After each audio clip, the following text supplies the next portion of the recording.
Halo Sobat Ngata, kembali lagi kita akan membahas soal-soal yang ada di UTBK 2026. Kali ini soal penalaran matematika. Nah, namun ini kita nggak bisa bilang soal asli ya, karena kita ngambil dari referensi spill teman-teman yang udah beredar di X nih. Jadi kita nggak tahu nih apakah soal aslinya persis seperti ini, tapi kita ambil referensinya dengan konsep yang mirip. Oke, di sini ada sebuah taman berbentuk lingkaran, terdiri dari kolam sebagai lingkaran terdalam. Berarti ini kolamnya yang berwarna biru ya. Nah, kemudian rumput dengan lebar 20 meter. Oke, ini lebarnya 20 meter, berarti ini area rumputnya mengelilingi kolam. Dan bagian terluarnya merupakan jalan dengan lebar 10 meter. Ini. Nah, pada keliling kolam terdapat 3 pohon dengan jarak tak tentu, yaitu pohon A, B, dan C. Oke, ini A, B, dan C. Nah, pertanyaannya, jika jarak pohon A dan B adalah 130 meter dan sudut ACB-nya 90 derajat, maka diameter keseluruhan tamannya adalah. Oke, di sini pertama ada jarak A dan B nih. Kita buatkan ya pada gambar. AB itu ada 130 meter. Kemudian ada sudut ACB. Kita sambung juga nih AC, lalu CB. Itu 90 derajat, berarti dia siku-siku ya teman-teman ya.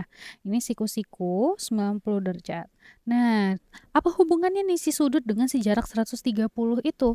Kalau kita lihat posisi dengan sudut ACB itu merupakan sudut pusat, sudut keliling dari lingkaran kolam ya.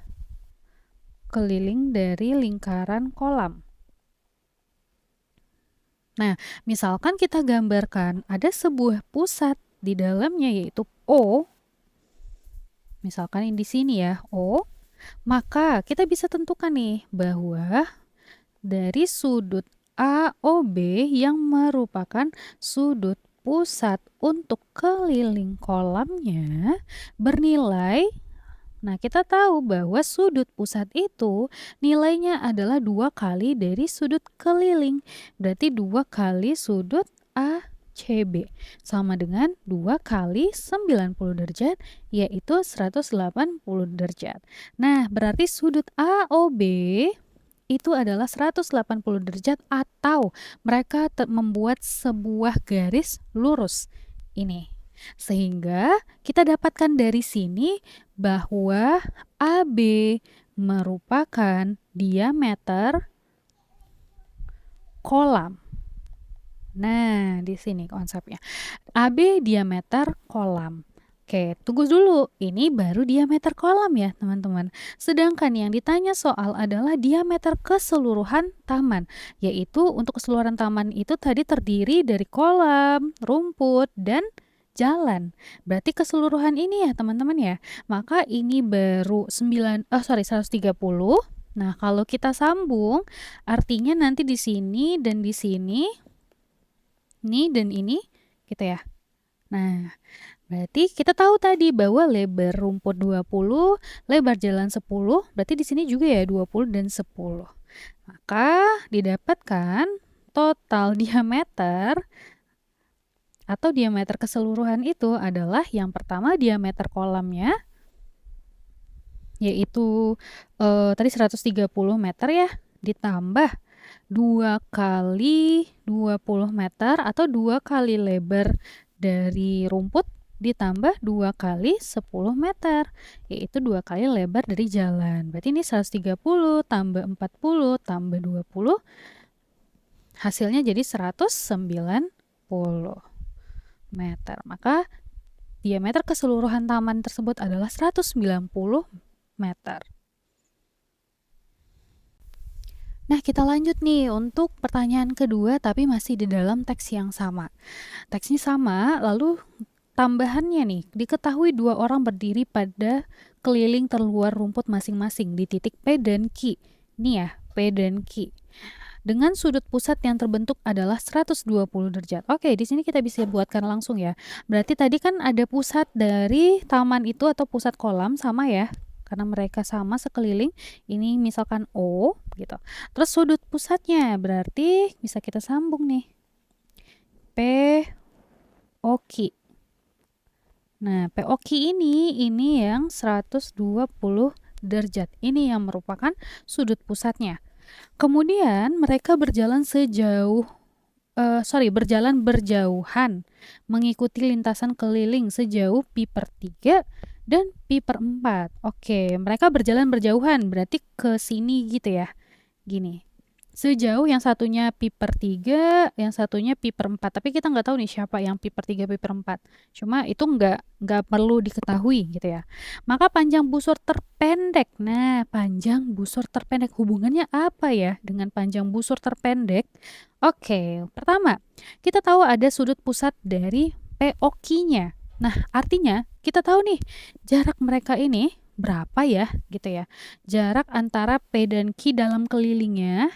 Nah, ini PQ-nya dalam kelilingnya itu berapa. Nah, kemudian baru nanti kita tahu nih jarak setelah mereka berpindah berapa. Atau bisa ditulisin dulu, misalkan si P-nya yang berpindah bergerak sejauh pi/3 gitu ya. Yang Q-nya sejauh pi/4. Maka si P-nya berada di posisi terbaru, yaitu kita anggap P aksen. Dan Q-nya juga di posisi terbaru kita anggap Q aksen. Gitu. Posisi terbarunya di mana? Nggak tahu, bisa jadi dia nanti di sini kali ya. Ini Q aksennya. Misalnya di sini, ini P aksennya. Gitu, bisa jadi. Dengan jarak tadi mereka berjalan mengikuti lintasan kelilingnya sejauh ini. Nah, yang pertama antar si mereka berdiri dulu deh. Atau itu sama aja dengan panjang busur PQ. Nah, panjang busur PQ itu berapa? Tulis ya. Panjang busur PQ atau dilambangkan ini itu sama dengan sudut pusatnya yaitu POQ dibagi dengan 360 derajat dikali keliling lingkaran.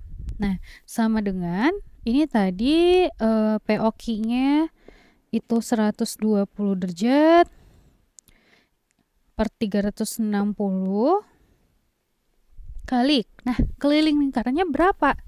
Keliling lingkarannya kita lihat ya. Kita menggunakan yang tadi, informasi yang tadi bahwa diameter dari, tulis di sini, diameter kolam tadi adalah 130 meter, maka jari-jari kolam itu adalah setengahnya, yaitu 65 meter. Nah, karena di sini keliling boleh pakai diameter, boleh pakai jari-jari, kita pakai jari-jari aja deh. Karena ini 20 ya. Ini tadi 65.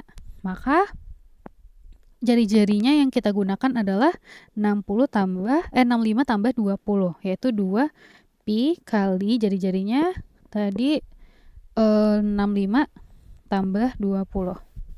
Nah, ini sama dengan ini 120 per 360 itu sepertiga kali 2 pi kali 85. Kemudian boleh nggak bisa disyarat ya, karena nggak habis dibagi. Berarti langsung aja kaliin 85 kali 2 itu adalah 170 per 3 pi.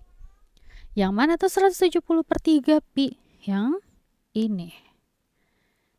Nah, ini 170 per 3 pi. Dengan kelilingnya, kita tulisin aja ya si keliling ini. Si keliling ini kalau ditulisin tersendiri, gini ya, keliling lingkaran, bukan keliling lingkaran, tapi keliling antara kolam dan rumput. Gitu. Berarti kelilingnya adalah 2 pi kali 85, yaitu 170 pi. Nah, kemudian kita disuruh menentukan panjang busur terpendek untuk posisi terbaru. Berarti anggaplah gitu ya, si P-nya tadi berjalan sejauh ini, maka kita tahu bahwa untuk P aksen, Q aksen itu yang udah berjalan itu segini ya. Nih, ini lintasan terjauhnya ini berarti menjadi PQ tadi ditambah dengan jalan mereka gitu. Nah, berarti kita tuliskan dulu nih total dari atau jumlah panjang lintasan busur peki dan perpindahan P dan Q-nya, yaitu tadi pertama 170/3 ditambah dengan pi/3, atau boleh tulisin 1/3 ya, ditambah dengan 1/4 pi. Nah, sama dengan ini 170 nggak bisa dibagi 3, 170 tambah, ini karena sama-sama per 3 ya, tambah 1 aja, jadi 171. 171/3 itu bisa dibagi 3. Ini 171/3 pi. Nah, 171 bagi 3 itu adalah 57. Berarti jadinya ini 57 pi ditambah 1/4 pi. Oh, masih ada 1/4 ya. Udah kita samakan penyebut aja ya. Berarti 57 kali 4 itu adalah 228 pi tambah 1 atau pi saja per 4. Atau ini nilainya adalah 229/4 pi. Nah, apakah ini jawabannya? Bukan ya teman-teman, karena ini baru yang ini nih, dari P aksen ke Q aksen yang panjang busur terbesarnya. Karena tadi PQ ditambah pergeseran mereka atau perjalanan mereka, ini PQ-nya ditambah mereka yang berjalan berjauhan tadi. Yang ditanya adalah busur terpendeknya untuk posisi terbaru. Berarti yang ditanya yang ini, sebaliknya gitu. Yang kita ketahui baru ini, yang ditanya adalah yang ini. Nah, artinya panjang busur terpendeknya apa tuh? Ya, panjang busur terpendeknya itu busur terpendek dari P aksen Q aksen itu adalah, pertama adalah kelilingnya, yaitu keliling tadi kita dapatkan 170 pi dikurangi dengan panjang busur yang panjang tadi 229/4 pi. Nah, ini disamakan penyebut lagi ya teman-teman ya. Berarti di sini menjadi sama dengan 170 pi itu dikali 4, 680 pi dikurang 229 pi per 4. Oke, ini dikurang ya teman-teman ya. Berarti 680 kurang 229 itu adalah 451/4 pi. Oke, ini nggak habis dibagi ya. Atau kalau mau bagi boleh, tapi pakai koma-koma jadinya. Kalau dikomain jadinya 112,75 pi desimal ya.